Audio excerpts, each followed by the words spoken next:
Hello, I'm Jessica Kramer. For my juvenile text this week, I chose The Night Diary. I don't want to mess up her name, but I'm gonna try. By Vera Hiranon Hiranandani. When teaching this with students, I would definitely look up how to say her last name first, so that way I can make sure I'm saying it correctly. But for now, that's probably about as good as it's gonna get. I have to say, when I started this book, it was a little bit of a struggle, and I was like, "Ugh, I don't like reading books because I have to. I like reading books because I want to, and I enjoy reading." So for some reason, I couldn't get out of the mindset of you have to do this, you have to do this. But oh my goodness, probably honestly about here where I started putting sticky notes in. I wish I would have went back and put more. I was hooked. This book was, oh my goodness. And something too is it was definitely something that I've never experienced. Hopefully I won't ever experience. Hopefully nobody that I ever teach will have to experience something like this. But if I had to pick, I don't know if there are, one of the questions that you have on here is, if you could pick 3 words to describe this book, what would they be?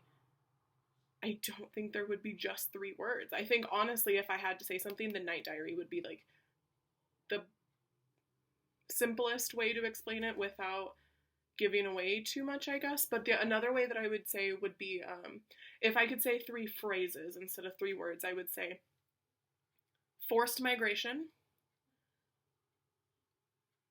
near-death experiences, and enlightenment.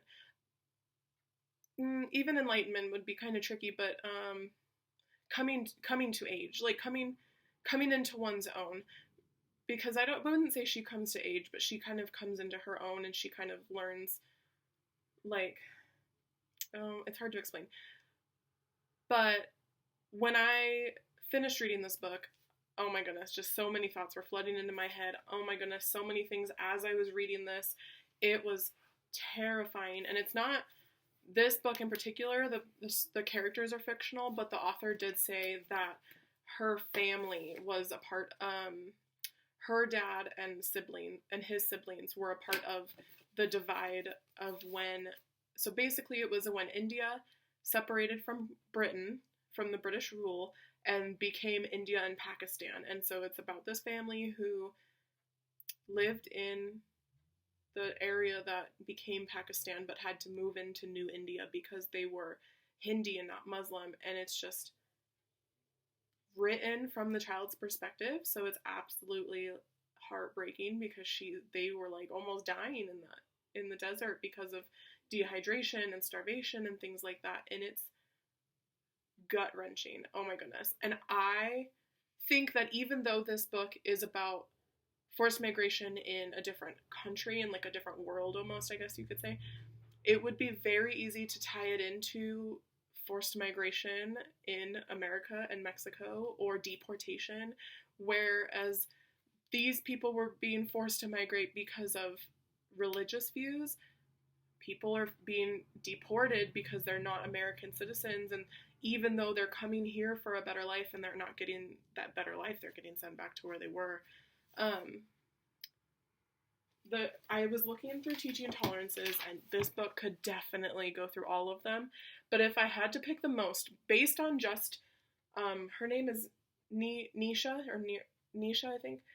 Based on just her, I would say, if you were going to read it from the aspect of reading it from the girl's point of view, I would say identity, justice, and diversity go a little bit more with this one, because she takes action, but not so much. Her action is it's a very quiet action because she just doesn't speak a lot. And so when she does speak, it's very heard. And that would be definitely a good thing to point out, because a lot of what I put sticky notes on were situations like that where she didn't speak a lot, but then finally she found the words and she needed to say something and she was heard.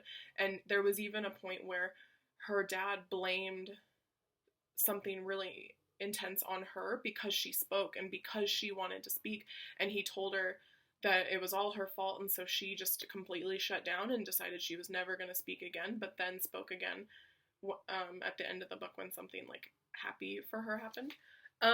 Identity, again, it would also kind of go along with that, about how she was very quiet, but she goes through several, she discusses several identities. She discusses her identity because her mom isn't dead, her identity because her dad is alive, and she thinks like, what if it was the other way around, or what if she has a lot of like what if situations that she discusses, but she also struggles with like a religious identity because her dad is Hindu but never raised them to be Hindu really. They just kind of were raised, and he feels that he even went to express something along the lines because Mahatma Gandhi, was a part of this story as well a little bit, because he was kind of just like a political feature that was being featured in the book.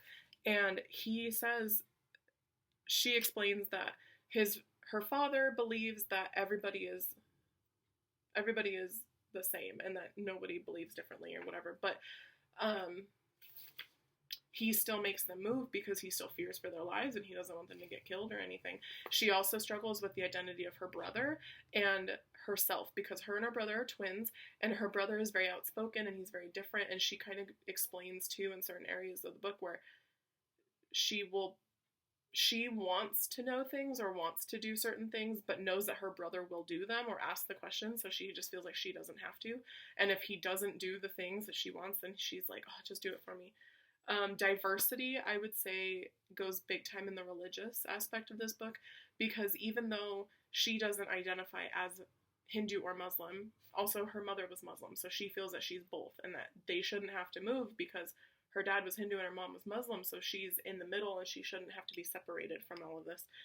But I will definitely say diversity goes into this one a long way, because there is some violence. So there's actually quite a bit of violence in this book, and it's all because of religion. And she even says, she was like, there's a part in the book where her views change, and she goes from viewing the world as, this is this person, this is that person, he's the person who brings the water to us, he's the person who cooks for us, she's my friend from school that I don't talk to, but she sits with me.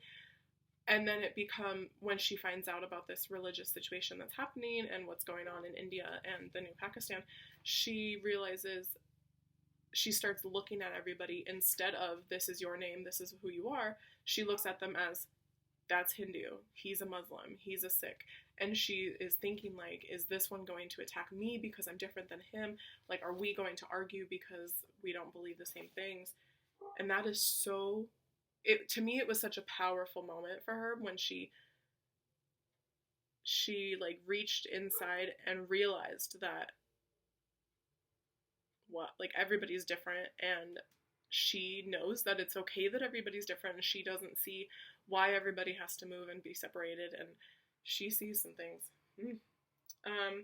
Justice also, because, and even number 12 right here, students will recognize unfairness on the individual level, but then I imagine that goes into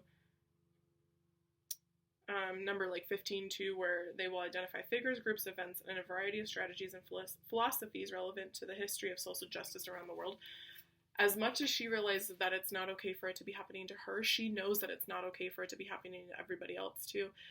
And she's kind of in this state of like, if she could help, she would, but she doesn't know what to do. And right now she's more focused on keeping herself and her family safe, and that I can't even imagine. It's so scary. That is my text reflection. Oh my goodness, this is not at all what I was expecting from this book. They say don't judge a book by a cover, but I always do, kind of, because I was just looking at the book and I was like, oh, okay, like, there's many hands, so I was thinking like, okay, maybe it's like letters written between somebody, and even from the back it kind of seems to be that it gets passed around a little bit, and it's not. It's all this, the writing is all from the girl writing letters to her mom who passed when she was born, and explaining like the situations that are going on and just this insane fear that she has.